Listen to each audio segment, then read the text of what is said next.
Thank you, Professor Rössler, for joining us today. I'm here in Heidelberg at the 12th EMBO Science and Society Conference on mental illness. Your talk tomorrow will be about stigma and mental illness, and that's where I would like to start this interview. Could you tell us, where does stigma surrounding mental illness come from? Well, that's a long story, where it comes from. Well, you should remember that mental illness as a concept doesn't exist that long. But we do know from old books that mental illness was present all the time, but not named as mental illness. So what did people do with those people? They brought them to prison where they had to live, they locked them away, etc. And it was only in the age of lightning that psychiatry has started, with the idea to separate the criminals from the mentally ill. And this has been about 200 years ago. So stigma surrounding mental illness has a very long tradition and has not stopped when mental illness was defined as mental illness. And it's not quite surprising, because mental illness is something unusual. It falls out of the normal communication and it frightens people. How do we break down these barriers to promote a better understanding of mental illness? To give you a short answer to that point, I would say we would stop stigma of mental illness if we could cure mental illness. But why can't we cure mental illness? Probably because it is part of the human behavior. What are the strategies to combat the stigma surrounding mental illness? I mean, this is a whole bundle, it's a combination of strategies. It's not one strategy. And it's not an isolated problem for mentally ill, because, and I should maybe explain it in a little bit more detail here, what stigma incorporates. Stigma has at least 3 dimensions. One dimension is what we call a stereotype. And a stereotype is something we all have in us. We have all kinds of stereotype, which honestly are quite useful in our life, because if we would have to make new decisions all the times, life would be quite difficult. So we rely on stereotypes. Now, what makes stigma is that these stereotypes are connected with prejudice. And what do we call prejudice? We say people are prejudiced if a stereotype is connected with an emotional reaction, meaning this is a black person, or this is a mentally ill person, this must be dangerous, so I'm afraid of this person. So this emotional reaction on the next step generates what we call discrimination. One thing we found out is that the way to combat stigma most effectively is to bring people into contact with mentally ill person.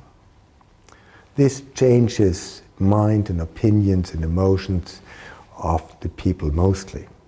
So this is what we try to do. For example, we do not only provide information for police officers and tell them this or this, but we always invite those people to our hospital. They come along, they can talk to mentally ill persons in a different way they are used to when they are in an emergency situation with mentally ill persons. What we did not talk about yet is, aside from the stigma, there's a very important part of stigma which we call self-stigma. You know, mentally ill are part of the general public before they become mentally ill. So they have the same stereotypes and prejudice against mentally ill as other people. But at this time, it is directed to themselves. And the discrimination is they don't show any initiative to go out to look for a job, things like that, to look for friends, etc. Because they say, I know I won't find friends because I'm worth nothing, because I have a weak character, and some people think I'm dangerous, maybe sometimes I am dangerous, etc. So they isolate themselves, they are unemployed, they live for themselves, etc. So it's mostly important not only to inform the general public about mentally ill, but really to help those people to overcome their self-stigma as well. Does giving a name to a disease pattern help us understand the disease better and get rid of stigma, or does it just put people with mental illness into a different box than from where they were before? Well, that's what the mentally ill persons would tell you. You now put me in a box. Now I'm stereotyped. And there's something true about it. I couldn't refuse that, and it's quite true. And a lot of the research I'm currently doing deals with so-called subclinical disorders, meaning there are a lot of mental problems below the threshold of a diagnosis. Now, when classification systems change, diagnoses change, not dramatically, but theoretically there would be persons who have had a diagnosis previously, and in a new classification system they do not have a diagnosis, and vice versa. So I do understand that people do not want to be put in a box. And this is one of the major reasons why some people, for example, refuse so hardly to get admitted to a psychiatric hospital. Because definitely, once you have been admitted to a psychiatric hospital, you have come from the category, this has been a strange person, definitely in the category, now you're a mental patient. And you never get out of this category again for your whole life, independent how you feel, what you do. You will always remain the mental patient. On the side of medicine, of psychiatry, we need some categorization because we need to know what we have to do in certain cases. This is what we need diagnosis for. They have a purpose why we have diagnosis, because we want to treat people in a certain way, and this is what we do, but we should communicate with those people in a quite a different way. You are the lead investigator of the Zurich Study, a large-scale study which has followed participants for 30 years. Could you describe its aim and some of the results for us? There have been so many publications, hundreds of publications from the Zurich Study, and now what would be the most important result from that, and for what the Zurich Study became famous worldwide, I would say the main result is that human behavior is on a continuum, because the design of the study allowed us to make diagnosis after we had made the assessment. So we assessed a whole spectrum of possible symptoms, behavior, problems, etc. for those people, and then we were able to make the diagnosis. A lot of epidemiology goes another way. They look if people cross the threshold for a diagnosis, then they are included in a cohort, something like that. This is what we did not do. So we were very open to the whole spectrum of symptoms and behavior. What I found extremely interesting is the fact that people change diagnosis over the time. You know, they do not. You do not have a fixed diagnosis when you're 20 and you still have this diagnosis when you're 50. You might have 5 different diagnoses during your life. And it's not like diabetes, for example. When you get diabetes, you probably have diabetes the rest of your life. This is not the case with mental disorders. Yeah, but you might have a certain vulnerability for mental disorders, and that's quite interesting because you can see in which direction it might go. You know, and I find this is the biggest added value of the Zurich and this kind of longitudinal service in epidemiology. Sure. Have you observed a change in attitude a destigmatization of sorts of mental illness over the course of your career? I sure have.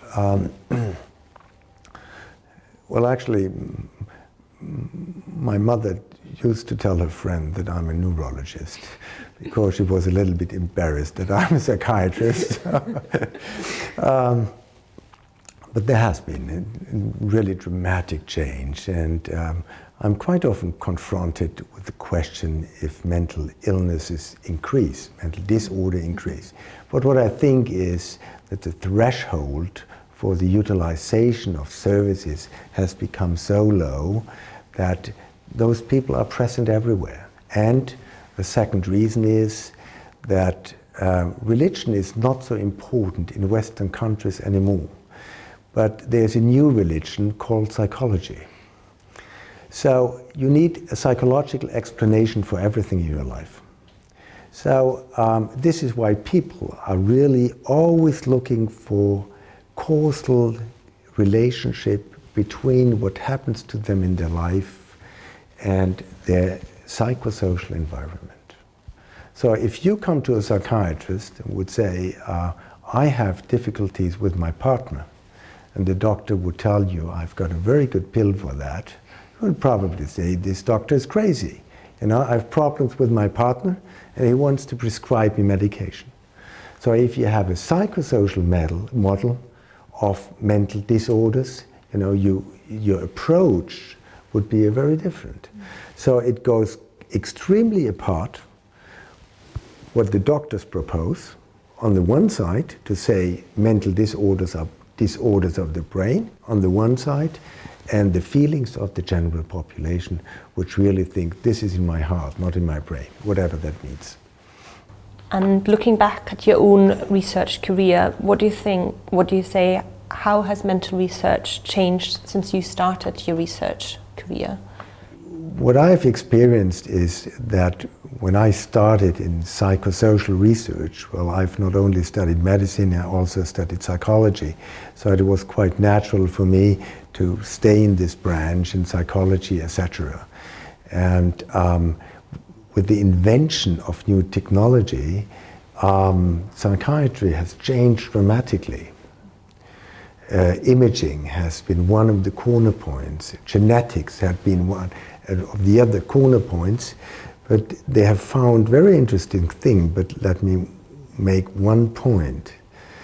There's not one imaging study which can be used as a marker for a single psychiatric illness. So we can't really tell from biological changes in the brain what kind of disorder a person has developed. I mean, this is a restriction which has to be made. So interesting, all these results are in detail and exciting, but if you research on the whole continuum of human behavior, you will never be able to split human behavior in normal and illness behavior. Okay. Thank you, Professor Rössler. Thank you very much for joining us today and for answering some of our questions.